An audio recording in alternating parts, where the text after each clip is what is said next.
In part two of our chat with Kate Muegel, we find out more about her ecourse, but we start by asking her the top three things she's learned so far.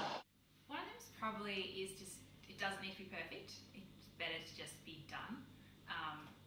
One of the, I suppose, actually I can't remember who told me that. I think it's something I've read online. I've since read it. It's one of those things when you hear it first time, all of a sudden you start to see it everywhere. And I think for someone who's a bit of a perfectionist, which I actually am, you find that actually perfectionism can get in the way of you actually getting anything done. So I've had to sort of push past that, and because of that, I've been able to launch things that haven't been finished, or start selling something that hasn't actually been created yet, or things like that, because it's just that actually getting out there saying I'm going to do this. I think the public accountability is really good as well, because once you've actually said this is happening on this date, then it has to happen.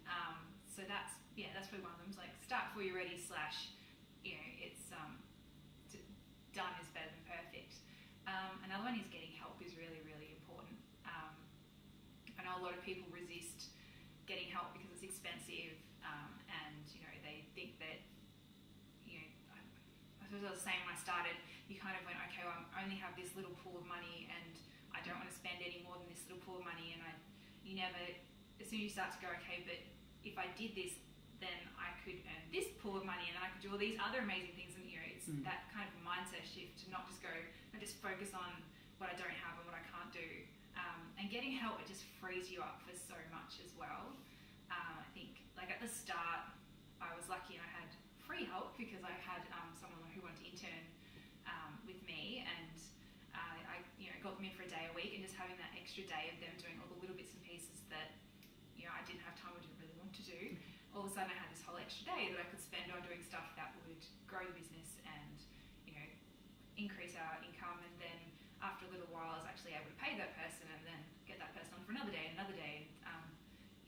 Having people help you out and not doing everything. That's probably the other thing, is getting help, but it's a bit the knowing what your skills are and knowing what you should be outsourcing to someone else.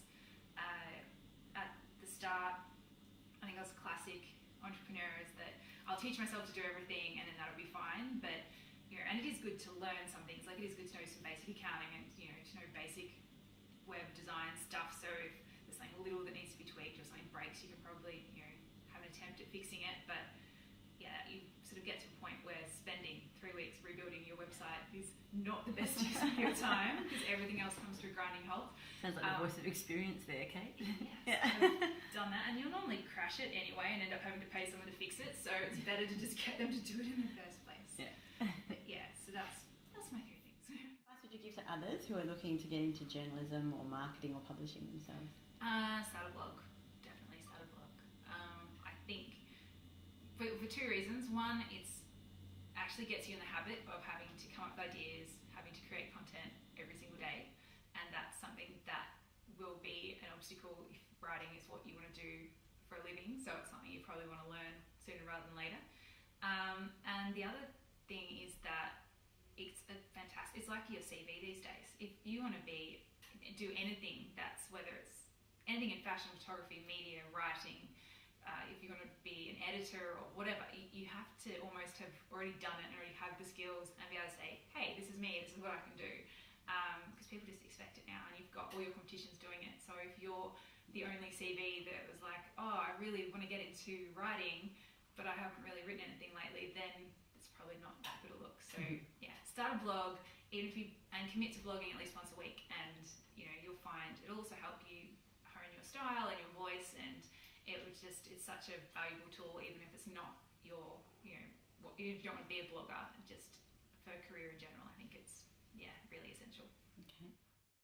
And do you have any role models who inspire you, or a mentor? I don't have a mentor, but at the moment I'm sort of cyber stalking, in the nicest possible way. Lisa Messenger from Messenger Collective. I think love that magazine. Yeah, she's amazing. That first time I saw that magazine, I was like, wow, what's this? It's got a different person on the cover who's a real person, yes. And just everything in it's so inspiring. And I love the fact that she didn't know what she was doing when she started. She just started it, just thought this sounds like a good idea, and and she just seems to have that such amazing energy as well. Like everything behind her business is like giving back to people and how to inspire people, and I think that's, you can tell that that's such a genuine place she's coming from, that because of how well it's all been received, and it's just everything she does seems to touch, turn to gold these days. So I think she's a good person to follow. And where do you get your inspiration from? I mean, do you read lots of blogs yourself, business books? What kind of, where do you get your sparks from? Everywhere. It's from, I read lots and lots of blogs. I do lots of courses. I'm a bit of a course junkie. I just love learning constantly. I'm in a couple of mastermind groups. I'm in a few different online forums for online business people, business women. Just trying to be amongst other people who are doing, it doesn't even have to be similar things, but who are just, out there doing something and putting themselves forward. I think you get lots of ideas and inspiration from sort of being surrounded by those people. Mm-hmm. And, then ideas tend to spring up at the most random times as well. You can be looking at something completely unrelated and you go, oh, actually, that's a good idea. Yeah. So your online magazine is huge now, and you're going in a different direction. You've started a course for people who want to start their own blogs. Can you tell us a little bit about the strategy behind that? Yeah, sure. So, our blog or online magazine, the main monetization strategy is advertising, and I didn't really get into business to sell advertising. It's not my zone of genius, as they call it.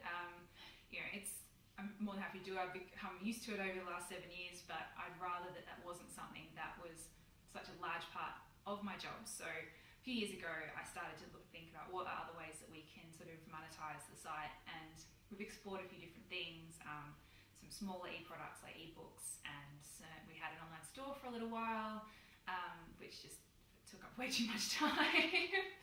And none of these things kind of actually felt like the ebooks and stuff were great, but I was really looking for something, I suppose, where I could give back a little bit as well.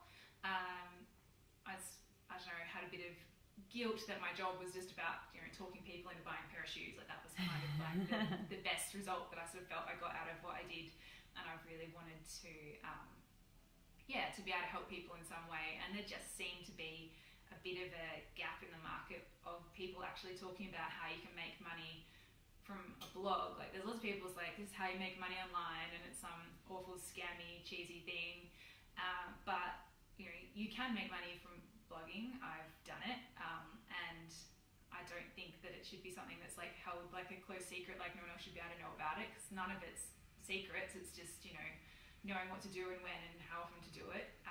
So I decided to start an online course where I got to actually share that information, and I mean there are a lot of blogging courses out there as well, but a lot of them are more around the sort of finding your voice, or connecting your spirit with your writing, and a lot of the bit more sort of woo-woo stuff, which is fantastic as well, and definitely has its place. But I thought what I sort of had to offer was the sort of business side of things. Like I know how to run a blog as a business, how to make it profitable, how to sort of automate it and put in the systems that you need so that it's not sucking out every single spare moment of your life. And that's why I decided to start the Secret Bloggers Business e-course.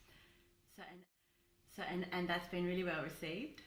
Yeah, it has. It blew me away actually. I think when I, in typical me style, I put the thing up saying I'm going to be doing this e-course before I'd actually written it. But I gave myself a nice long lead time, like it wasn't starting for another 2 months. And I thought I'll just see if anyone signs up for it.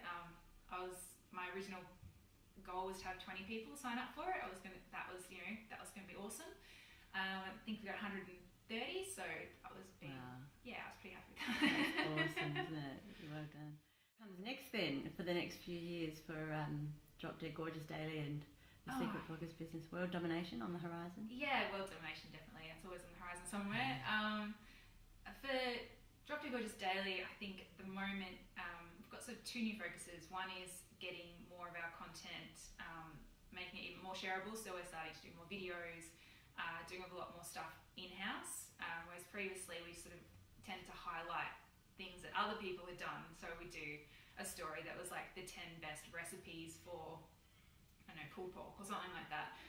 But now we're actually going to do a pulled pork recipe ourselves and shoot it all ourselves, and which I'm really excited about, because that kind of content, it tends to take your blog to the next level, but it also takes a lot of time to produce, and previously we haven't had the time, but now I've got the team in place that we do have the time, so we now get to do that, which is really exciting. Also, at some point this year, we're going to be launching a Northern Hemisphere focused sort of like sub-site, so just because, all the poor Americans that turn up on our site are like, why are you talking about winter? It's the middle of summer, and it's a bit confusing for them. So I'm going to try and have a separate homepage for the Northern Hemisphere with some slightly different content, and also highlighting the content that we've already created around the topics which are relevant to them. And then the ecourse side of things, because there's just like the course is done now, the 6 weeks, it's all sort of done and dusted, but there's still so much more content that I wanted to put in there. And I was going to do a whole other course, but I was like, I'd rather just have it be, again, a bit more organic and something that I can kind of add to as things come up, and rather than trying to structure something out. So I've created a mastermind instead, which is it's like an online support group for bloggers, where every month there's going to be new training, there's going to be weekly blog challenges, there's going to be live chats every month as well, so people can actually ask questions and get them answered directly, as well as our Facebook group where people kind of chat amongst themselves. So I'm quite excited about that, because I think that would be a really good support thing and good motivation as well. Because a lot of people, they'll do a course or they'll do half a course. Seems to be apparently about 60% of people only get halfway through any course they sign up for, and that seems to be about right.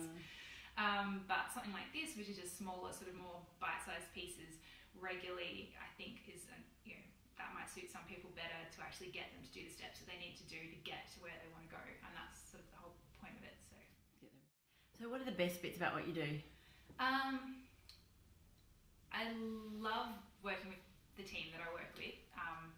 I sort of, I adored the jobs that I've adored have always been all about the actual workplace and the people that you work with.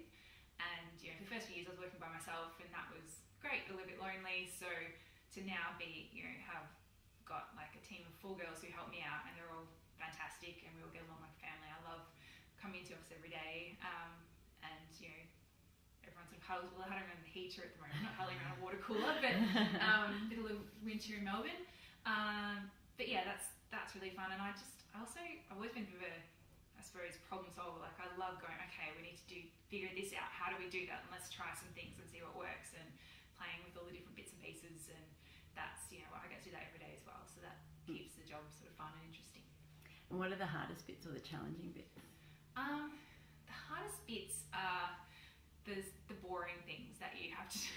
And you have to do them in any job, and I think everybody procrastinates on them and puts them off, and I'm the same as anyone else, that I'd rather not have to do my stuff for the accountant and things like that. Yeah. And I suppose the other thing is that it's